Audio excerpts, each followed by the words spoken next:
Hello student, last class में मैंने आपको सॉल्यूशन के बारे में बताया था, जिसमें solute, solvent, type of solution and उसके एग्जांपल दिए थे और आपको कुछ सिग्निफिकेंट ऑफ सॉल्यूशन के बारे में बताया था और उसके कुछ इफेक्ट्स के बारे में बताया था, तो फैक्टर अफेक्टिंग द सॉल्यूशन के बारे में आपको बताया था। और आज मैं इस क्लास में आपको method of expressing the concentration of the solution को किस मेथड से एक्सप्रेस करते हैं वो मैं आपको आज के क्लास में बताऊंगा। Method of expressing the concentration of A solution में पहला है मास परसेंटेज, सेकेंड है वॉल्यूम परसेंटेज, थर्ड है नॉर्मलिटी, फोर्थ है मोलरिटी, फिफ्थ है मोलारिटी, सिक्स्थ है mole fraction and last one is the part पर। एक एक करके सारे के बारे में बताऊंगा डिटेल में और इससे रिलेटेड एक दो न्यूमेरिकल भी साथ में कराता जाऊंगा, जिससे आपको इसमें और अच्छी क्लियरिटी आपको आ जाए। देखिए, मास परसेंटेज क्या होता है? The number of part by mass of solute पर 100 part by mass of solution. तुम्हें ज्यादा से क्लियर हो जाएगा। 5% solution of sugar in water means that 100 gram of solution contain 5 gram of sugar. में सॉल्यूट का कितना परसेंटेज टोटल उसके सॉल्यूशन में है, उसी को कहेंगे मास परसेंटेज। जैसे एग्जांपल बता रहा हूं, अगर W A is the mass of the solute A है and W B the mass of the solvent है, then mass percentage of A equal to हो जाएगा WA upon WA plus WB into 100। ये आप इसको याद रखिएगा। अभी मैं न्यूमेरिकल आपको दूंगा, ये सारा जब मैं आपको बता दूंगा तो मैं आपको इसका न्यूमेरिकल भी बताऊंगा, जिससे आपको और अच्छी क्लियरिटी आए। देखिए, जैसे मैं ये और आपको और एग्जांपल देके समझा दूंगा। अगर कहेगा 5% NaCl solution in water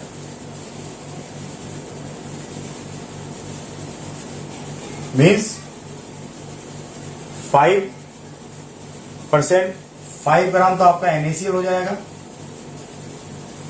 plus 95 gram water, तभी जाकर के आपका ये सॉल्यूशन बनेगा 5% NaCl सॉल्यूशन। लोग क्या गलतियां करते हैं? 5% NaCl सॉल्यूशन मीन्स क्या करते हैं? 5 ग्राम NaCl ले लेंगे और 100 ग्राम वाटर। ये गलत है। ये 5% का सॉल्यूशन नहीं बना।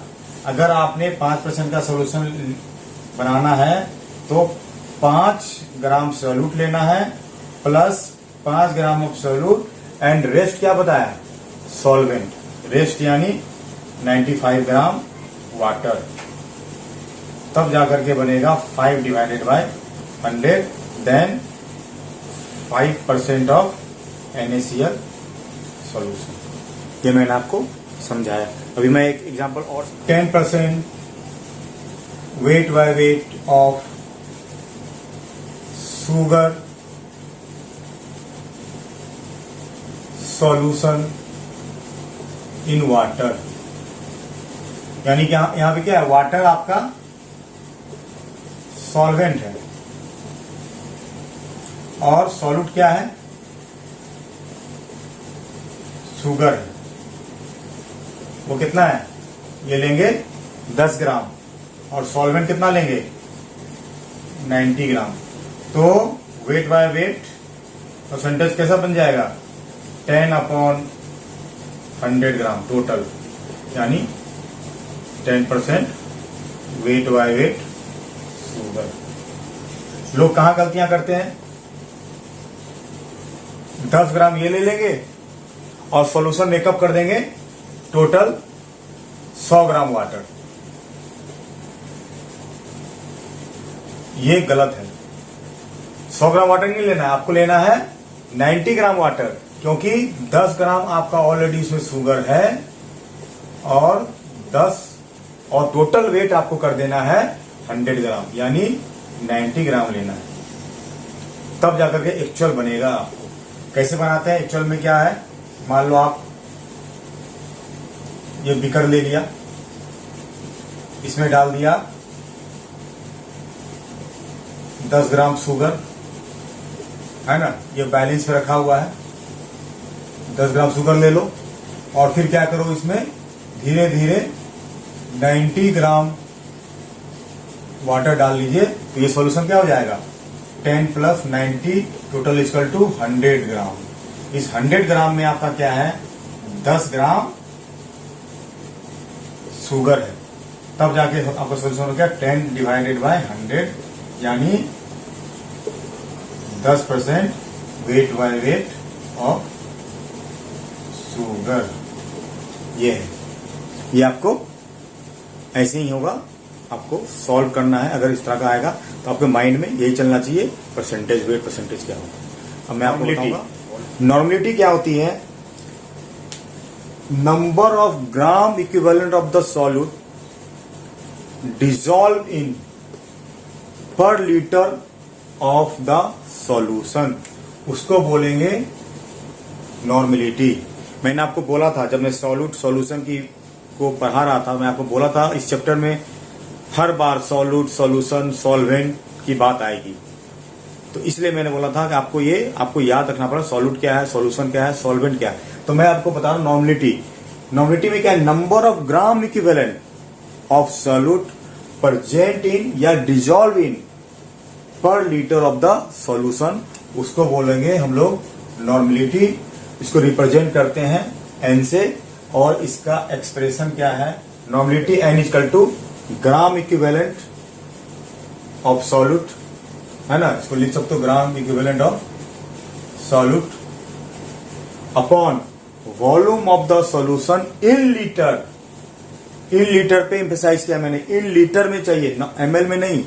ml में होगा तो फिर इसको लीटर में कन्वर्ट करेंगे, है ना।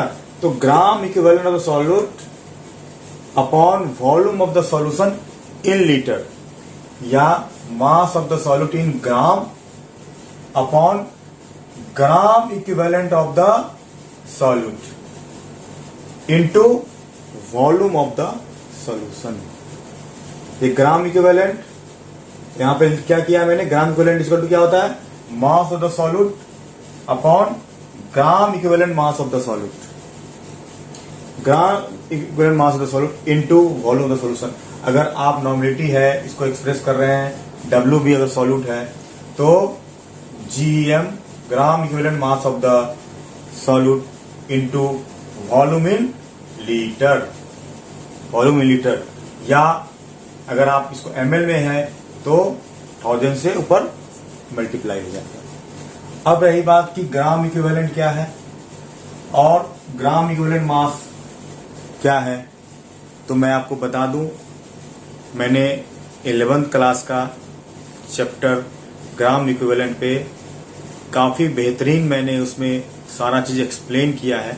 इसका लिंक मैं आपको इस वीडियो के डिस्क्रिप्शन में डाल दूंगा, आप वहां से काफ़ी डिटेल में मैंने ग्राम इक्विवेलेंट और इवन की नॉर्मलिटी, मोलरिटी वगैरह सारा चीज़ मैंने आपको उसमें भी बताया है। उसमें थोड़ा डिफरेंट वे में बताया है, इसमें थोड़ा चूंकि एक ही हो जाता है, इसमें थोड़ा डिफरेंट वे में बता रहा हूँ, तो मैं उसका लिंक डाल दूंगा, आप वहां से भी ये सेम टॉपिक आप देख सकते हैं।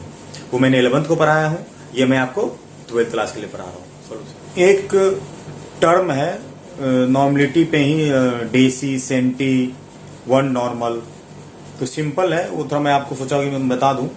क्या होता है कि a solution having normality equal to 1, अगर किसी सॉल्यूशन का नॉर्मलिटी 1 होगा तो उसको बोलेंगे वन नॉर्मल सॉल्यूशन, है ना। उसमें क्या होगा कि 1 ग्राम equivalent of solute per litre of the solution, जो ऑलरेडी मैं अभी बता चुका हूं। एक होता है डेसी नॉर्मल, डेसी नॉर्मल में क्या होगा 1/10 ग्राम इक्विवेलेंट, यानी नॉर्मलिटी कितना हो जाएगी इसकी 0.1 नॉर्मल। ये हो गया आपकी डेसी नॉर्मल बोलते हैं इसको।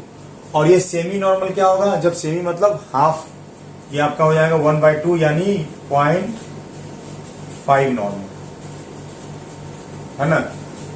और सेंटी नॉर्मल डिजॉल्व होगा किसमें, पर लीटर ऑफ सॉल्यूशन में, ये हो जाएगा आपका सेंटी यानी 0.01 normal.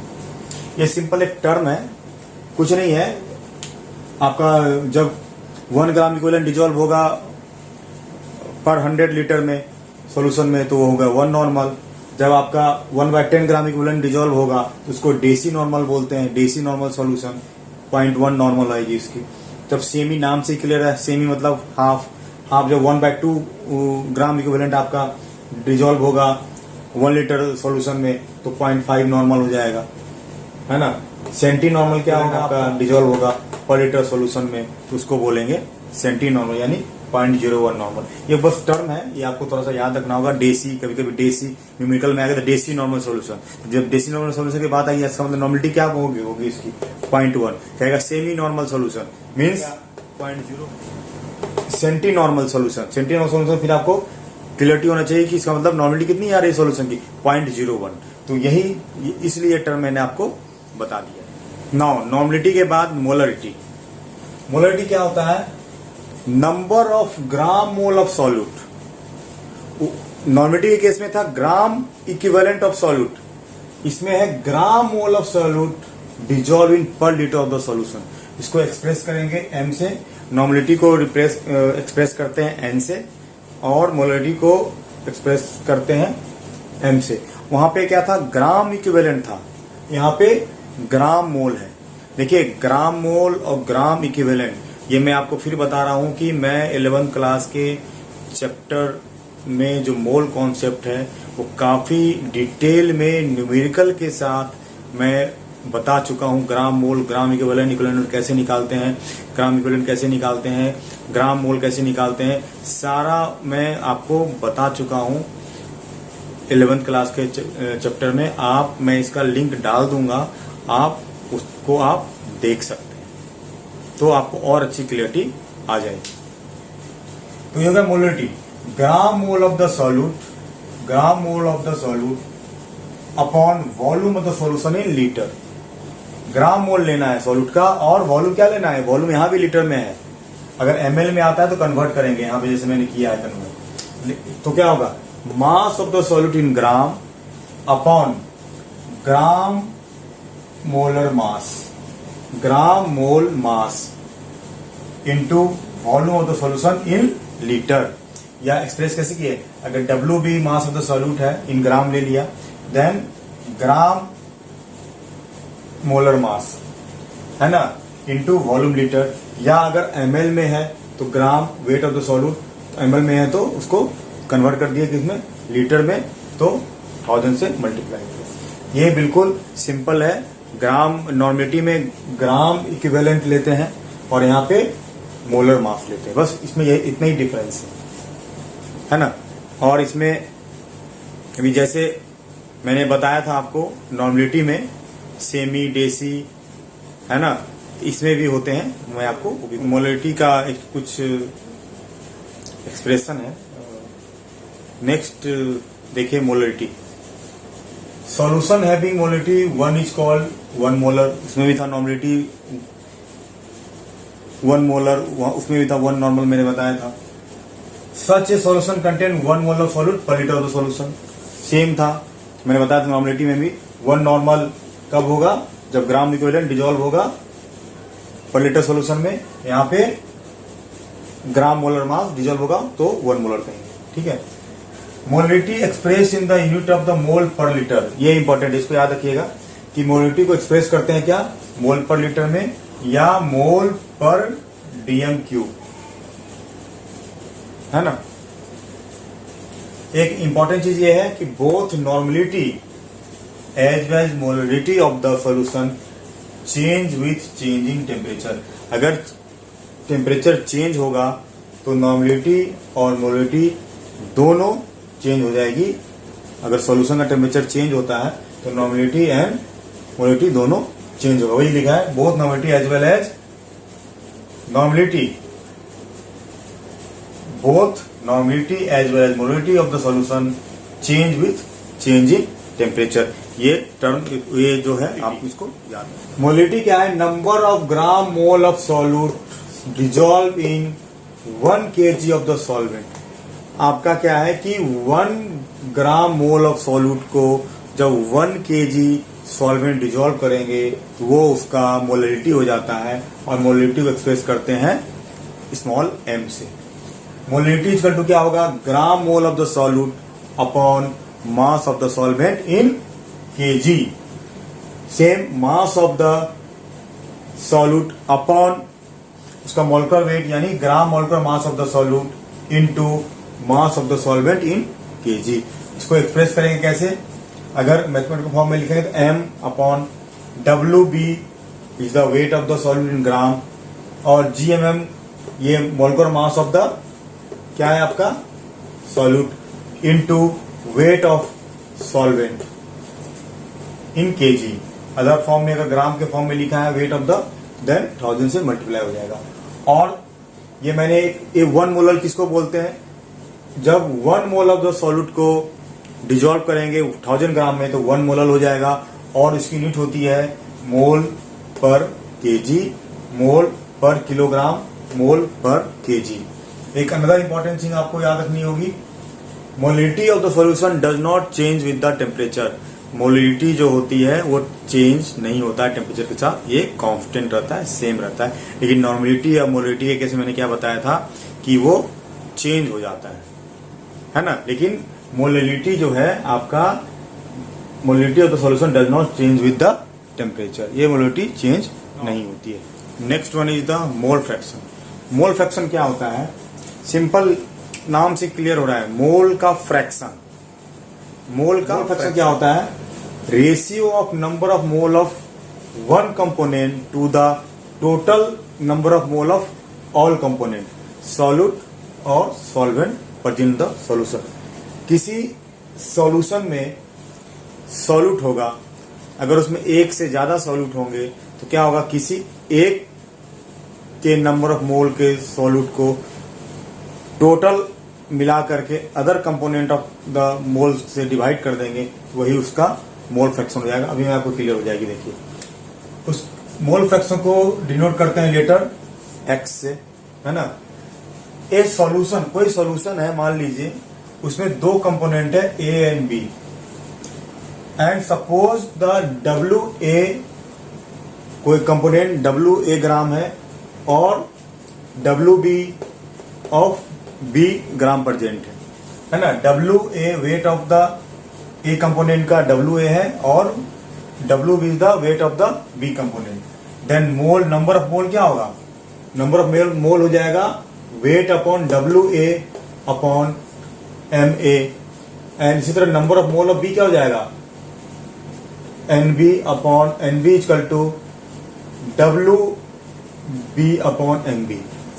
Number of mole of B क्या हो जाएगा? NB equal to weight of B upon molecular weight of B। MA and MB क्या है? मोलकुलर वेट या molecular mass of A and B respectively. Then क्या हो? Total number of mole क्या हो जाएगा?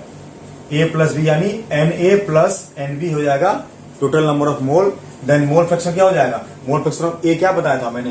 Total number of mole of one component upon total number of all component. All component में आपका क्या है?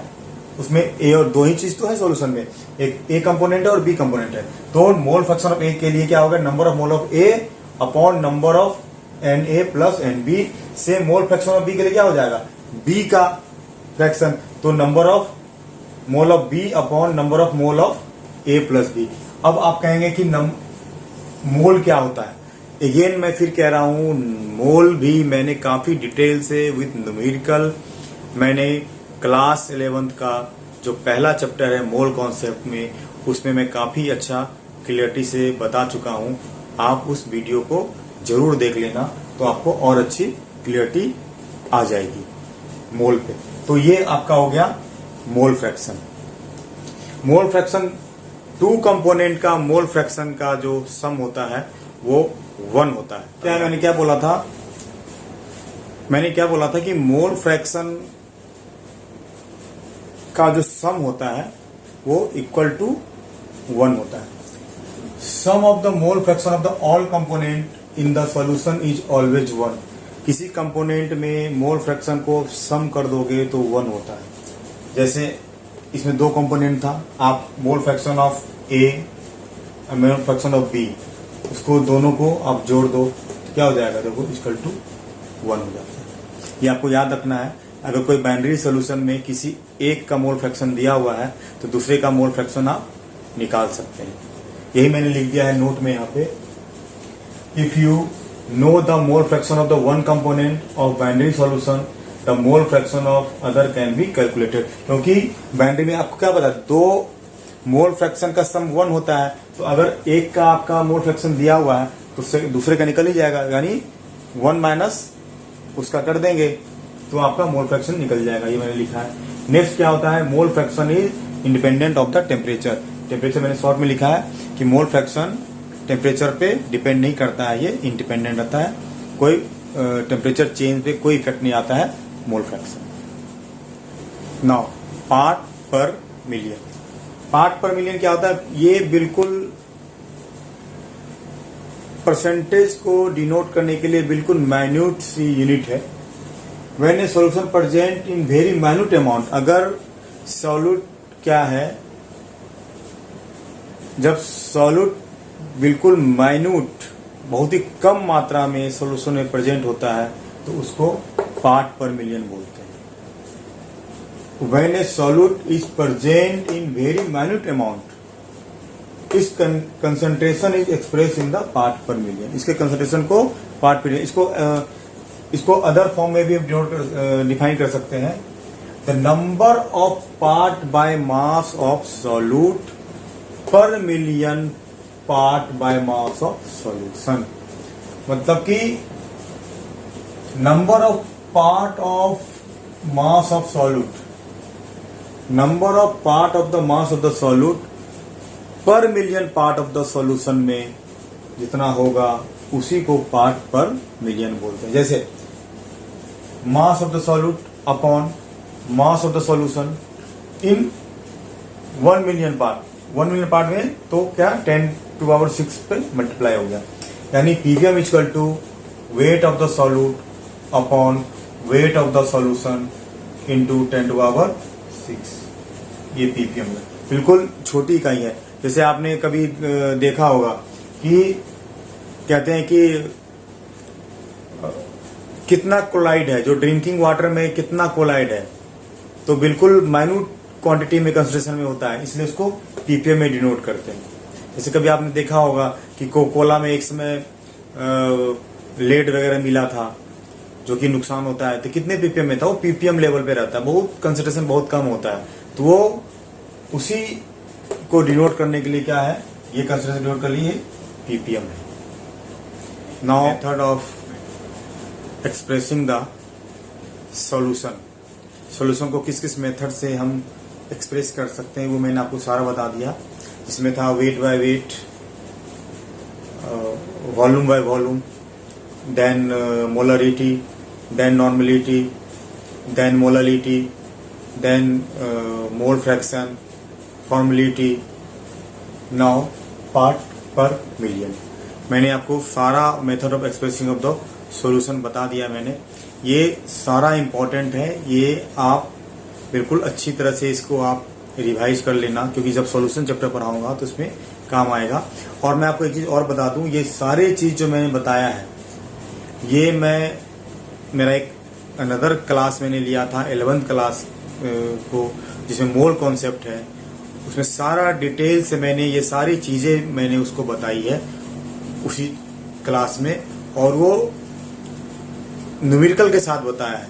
तो आप लोग को मैं बोलता हूँ वो भी आप देख लेना, उसको देखने के बाद आपको और अच्छी क्लियरिटी आ जाएगी। वो मैंने थोड़ा अलग ढंग से पढ़ाया है और इसको मैं थोड़ा अलग ढंग से पढ़ाया हूँ, है ना। तो आप दोनों देख लेना, आपको और अच्छी क्लियरिटी आ जाएगी।